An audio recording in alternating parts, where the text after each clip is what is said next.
The Odyssey. It's here. Soon, the dreamer will be awoken, and Bradwurst will deny his destiny no longer.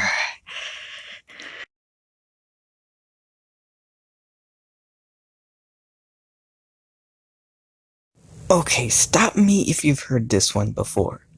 An old man lures children into his house so he can drug them with hallucinogenics and then force them to sing and dance for him. Sound familiar? If it doesn't, then maybe this will jog your memory. Back when I was in elementary school, we had music class. It was awful, I hated it, but not as much as band. Band was much worse. My trumpet was always leaking spit, it was so nasty. But I'm getting off topic. Whatever. The point is, in music class, every once in a while we'd watch this movie. Now, this movie, it wasn't an ordinary movie. It was kind of like a dream. You see, when you're dreaming, everything feels normal, everything makes sense. But once you wake up, you realize how crazy everything was. And when you're a kid and you watch this movie, everything's fine. It all makes sense. But the older you get, the more you realize how messed up it was.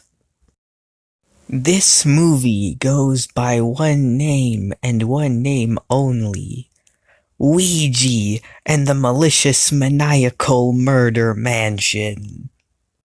It was a part of the We Sing series. I mean, Ouija series. They made CDs and nursery rhymes and all that jazz.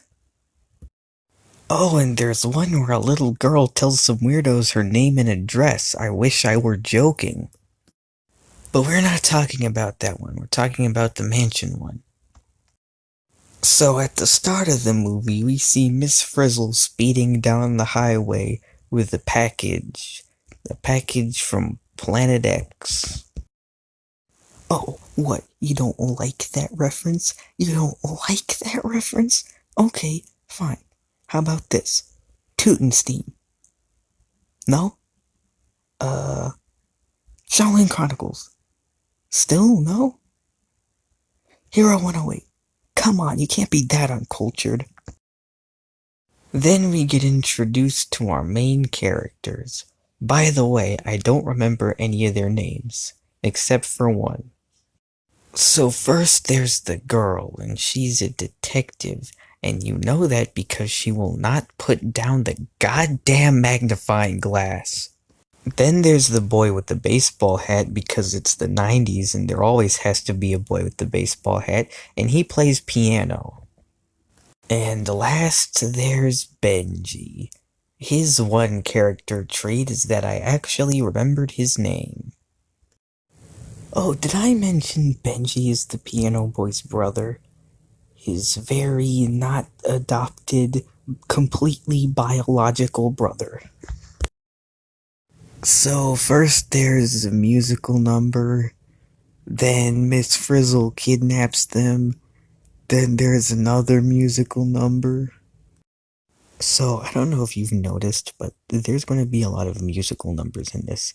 And that's because this movie has, like, no plot, and they need to find some way to hit that 1 hour mark. So they arrive at the mansion and are greeted by the devil himself. So the devil explains to them that he was cursed to forever stand and stare and watch as humanity slowly killed itself.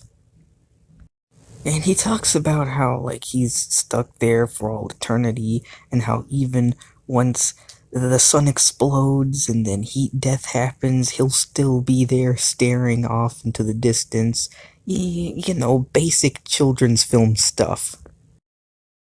Then Miss Frizzle tells him to shut the frick up, and then they get inside his body.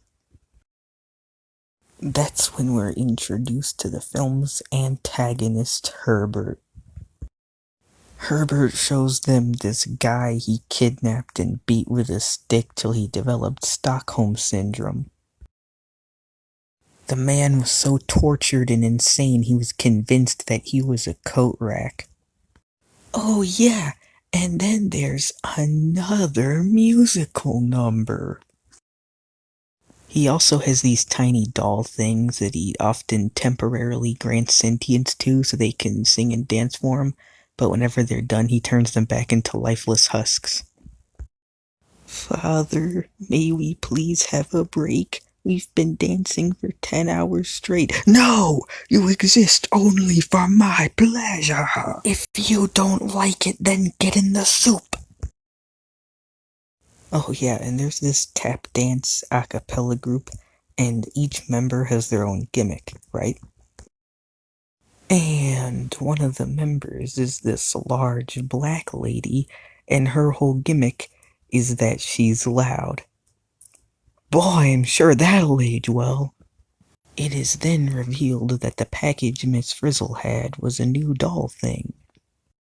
This one was known as Andy Bandy Man, the one-man band. However, at the end of his performance, they forget to turn him back into a doll. That's gonna be important later. Then they decide to go eat dinner, but of course not before, you guessed it, another musical number. Jesus Christ, this thing has more musical numbers than a Disney movie. So the dinner scene, it happens. Then the girl asks Herbert, hey, why does music always make you want to dance? And then his response is, it's magic. I ain't gotta explain shit.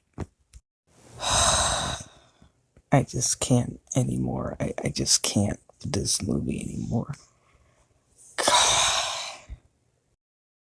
Okay, I'm just gonna speed run through the rest of it.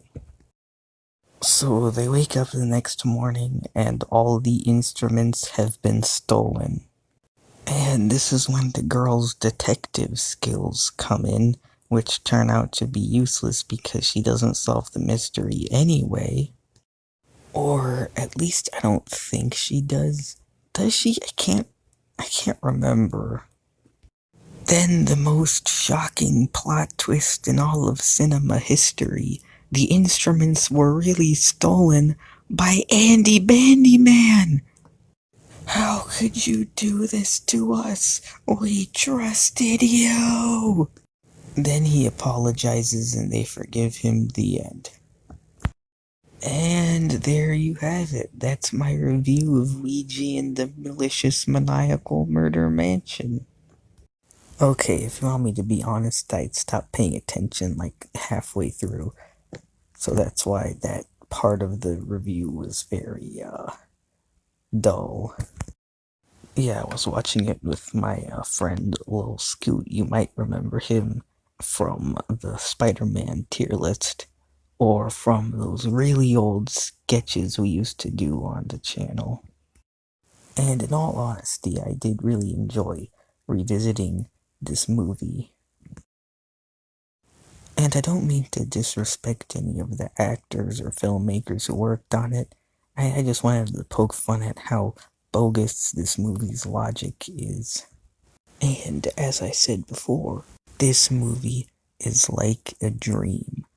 Whenever I saw it as a kid, everything made sense. Everything was so magical and wonderful. But now that I've grown up / woken up, it just makes no sense anymore. But that is all I have for you today. This has been Redwurst, signing off. Hey, you. Yes, you. Do you like music? No, I hate music. Music is the worst. Well, you're in luck, because I've compiled over 350 of the world's most marvelous melodies, all into one singular playlist. which I've very creatively titled Music. Well, what are you waiting for? Click the link in the description and experience it now. And if you excuse me, a package just arrived at my door.